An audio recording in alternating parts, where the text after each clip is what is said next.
Assalamualaikum warahmatullahi wabarakatuh. Waalaikumsalam. Perkenalkan, nama saya Muhammad Umar Al-Faruq dan di sini saya akan menjadi seorang moderator dari perdebatan filsafat antara teman-teman yang mengatakan tentang pembahasannya tentang apakah etis berbohong demi menyelamatkan nyawa seseorang.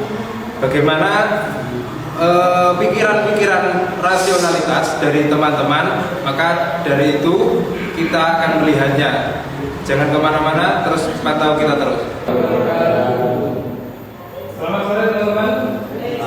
Dalam kesempatan kali ini kita akan berdebat ilmiah permasalahan. Pertanyaannya adalah apakah etis berbohong demi menyelamatkan nyawa seseorang? Silakan, Mbak Siti, bagaimana pendapatnya? Menurut saya, berbohong demi menyelamatkan nyawa seseorang adalah tindakan yang etis. Dalam banyak situasi ekstrim, kita harus memprioritaskan kesejahteraan individu. Kehidupan manusia lebih berharga daripada prinsip absolut seperti kebenaran. Misalnya, jika seseorang sedang dikejar oleh pembunuh dan kita tahu di mana orang tersebut bersembunyi, berbohong untuk melindunginya adalah tindakan moral. Terima kasih tanggapannya dari Mbak Cindy. Karena mengedepankan sebuah kehidupan manusia lebih berharga daripada prinsip absolut. Apakah ada yang menjanggal dari teman-teman atau malah mengkritisi? Silakan, Mbak Sofi. Saya tidak setuju dengan pendapat dari kelompok pro. Karena dalam etika deontologi, berbohong selalu salah meskipun tujuannya baik. Prinsip kebenaran adalah bagian dari kewajiban moral kita. Dan melanggar itu berarti kita merusak kepercayaan sosial yang sangat penting. Kalau kita membenarkan kebohongan dalam satu kasus, kita bisa mengganggu integritas moral kita di masa depan. Terima kasih pendapat dari Mbak Sofi. Dengan mempertimbangkan sebuah prinsip kebenaran bagian dari kewajiban moral, apakah ada yang menambahkan lagi dari tim pro atau kontra? Silakan, Mas Yusuf. Gini, jika kita berbicara tentang etika, kita harus melihat konteksnya dulu. Prinsip utilitarianisme mengajarkan kita untuk memaksimalkan kebaikan dan meminimalkan penderitaan. Jadi dalam situasi yang sangat mendesak seperti menyelamatkan nyawa, kebohongan itu bisa jadi alat yang tepat untuk mencapai tujuan yang lebih besar, yaitu menyelamatkan hidup manusia. Terima kasih pendapatnya Mas Yusuf. Sangat rasional, sangat masuk akal. Kemudian apakah ada yang menanggapi lagi dari yang bicara Mas Yusuf? Silakan. Ketika kita membenarkan kebohongan untuk tujuan tertentu, kita kehilangan kontrol atas batasan moral. Kebohongan yang diterima bisa digunakan dalam konteks yang lebih produktif di masa depan, yang lebih sulit untuk ditanggulangi. Kebenaran mungkin berat, tetapi itu adalah pilihan yang lebih baik dalam jangka panjang. Terima kasih dari Mbak Nanda. Saya biasa membedakan antara Nanda dengan Mbak Gita. Maaf. Terima kasih Mbak Nanda. Kemudian apakah ada yang menyanggah atau bahkan menangkal dari pendapat Mbak Nanda? Silakan, Mbak Wi. Saya berpendapat dalam situasi ekstrim, kebenaran mungkin tidak selalu membawa hasil yang baik. Ya. Kejujuran bukanlah nilai yang absolut, dan kadangkala dalam keadaan darurat, tindakan menyelamatkan seseorang jauh lebih penting daripada mematuhi aturan moral manusia. Ya. Pendapat dari Mbak Wi mengatakan bahwa hal ini jauh lebih penting daripada mematuhi aturan moral yang kaku. Maka dari itu disimpulkan bahwa kebenaran itu mungkin tidak selalu membawa hasil yang baik. Kemudian, apakah ada yang menangkal atau bahkan menyanggah dari pendapatnya Mbak Wi? Silakan, teman-teman. Silakan, Mas Barul. Menurut saya, kita selalu memprioritaskan kejujuran. Bahkan dalam situasi darurat, berbohong dapat menyebabkan dampak yang lebih besar, seperti merusak kepercayaan dan memicu kebohongan lainnya. Kebenaran adalah dasar manusia dan kita harus berusaha untuk menjaga hal itu meskipun dalam keadaan sulit. Ya, terima kasih pendapat dari Mas Badrul. Dengan mempertimbangkan bahwa kebohongan itu dapat merusak kepercayaan seseorang. Perlu kita ketahui bahwa iblis itu diusir dari surga karena kenapa? Bukan karena banyaknya ilmu, bukan karena apa, tapi karena memang sudah memberi sebuah kedustaan. Bahwasanya bisa diambil kesimpulan bahwa kesetiaan itu tidak mungkin dinegosiasikan. Kemudian, apakah ada yang menyanggah dari pendapat Mas Badrul? Silakan, Mas Badrul.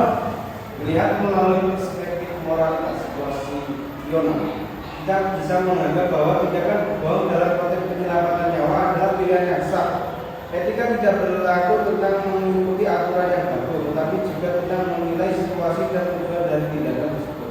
Terima kasih pendapatnya Mas Badrul untuk menyanggah dari pendapatnya Mas Badrul. Kemudian, bagaimana pendapat kalian yang belum tentang apa yang dikatakan oleh Mas Badrul ini?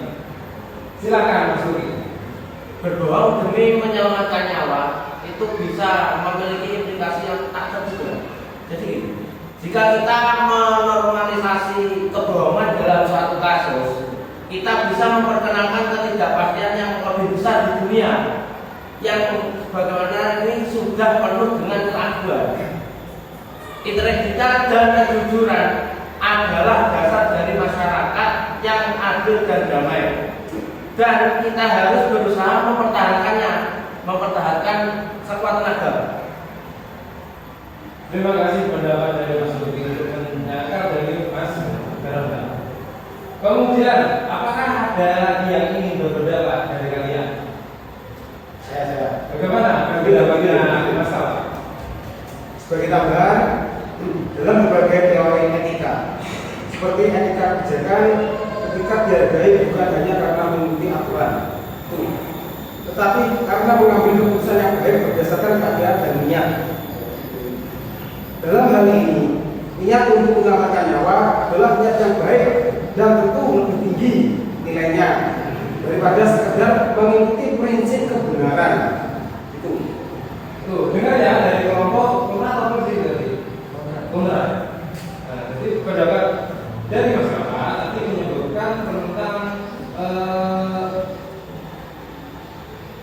berbagai teori etika dalam sebuah kebijakan yang kita hasilkan itu bukan hanya tentang mengikuti aturan. Kemudian, apakah ada yang berpendapat lagi? Silakan Mas Rizky. Etika bukan hanya soal dampak-dampak pendek. Berbohong demi menyelamatkan nyawa bisa membuka pintu untuk penyalahgunaan kebohongan di masa depan. Kita harus melihat gambaran besar dan menjaga nilai moralitas yang lebih luas yang dapat membimbing kita dalam membuat keputusan yang benar dan adil. Terima kasih pendapatnya Kak Rizky.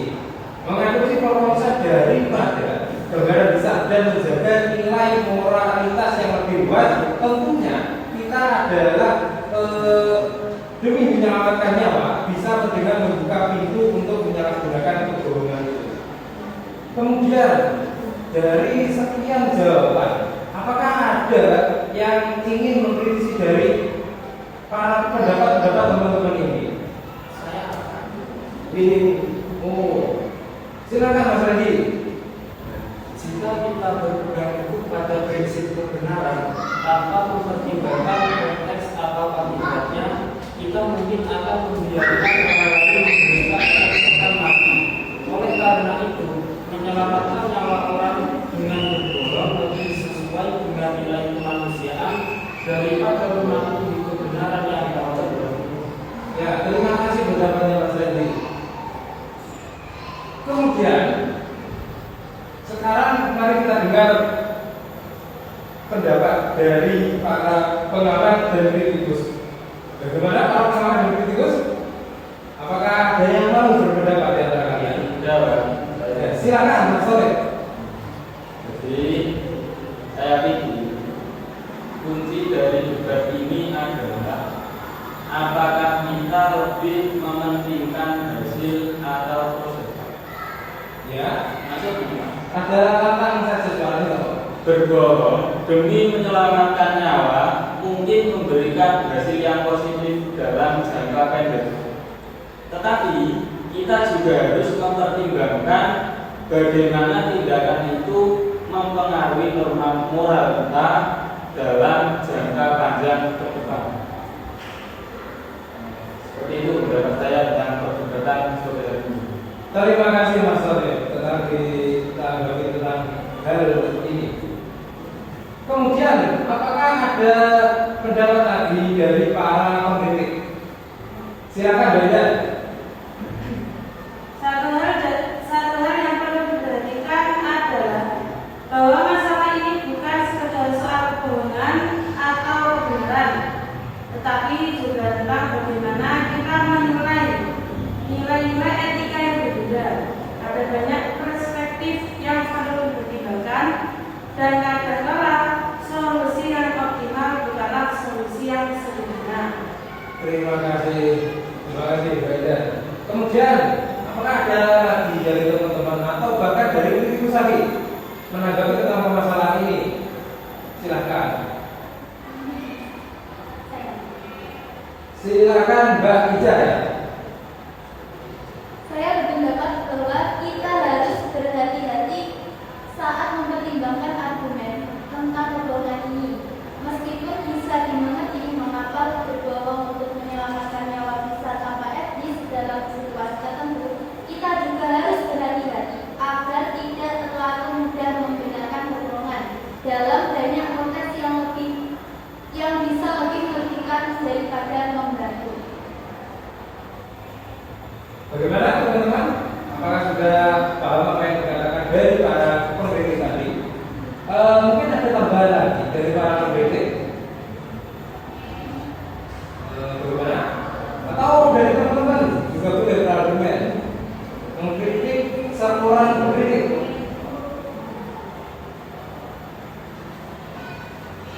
Silakan Mbak Sayyidatina.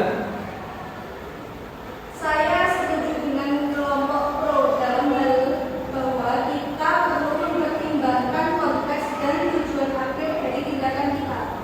Namun, saya juga melihat bahwa kelompok kontra memiliki titik yang valid mengenai konsekuensi jangka panjang dari membenarkan kebohongan.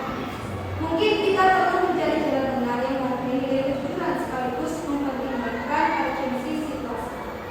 Ya, terima kasih. Bagaimana? Apakah ada yang ingin menanggapi atau menambahkan bahkan menyangkal dari para kelompok ini? Silakan. Silakan menambahkan, Mas Yuda. Salah satu hal yang menarik adalah perbedaan antara etika teleologis dan deontologis dalam debat ini. Dalam etika teologis seperti utilitarianisme, berbohong demi menyelamatkan nyawa mungkin dianggap sah. Namun, dalam pendekatan deontologi, kebohongan tetap dianggap sebagai pelanggaran terhadap moralitas. Kedua perspektif ini punya validitasnya masing-masing, dan kita harus menilai konteksnya secara berbeda. Terima kasih pendapatnya, Kang Hujan.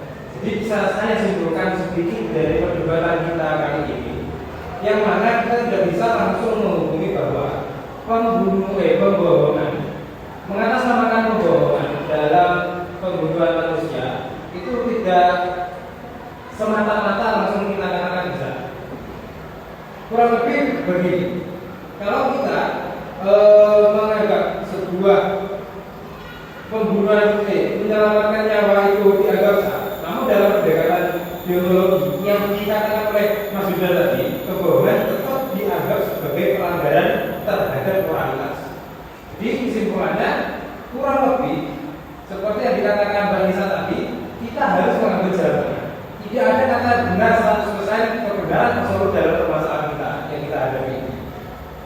Jadi begitu secara ringkasnya pertemuan perdebatan kita kali ini Terima kasih kepada semuanya, kepada semua kelompok atas kontribusinya. Diskusi ini jelas membuka wawasan kita tentang kompleksitas etika dalam kehidupan sehari-hari, terutama terkait dengan dilema moral yang melibatkan kebenaran dan kebohongan. Kini, mari kita menuju buka sesi. Mari kita menuju acara yang selanjutnya, yaitu penutup. Sekian dari saya, moderator Muhammad Umar Faruk. Saya pamit undur diri.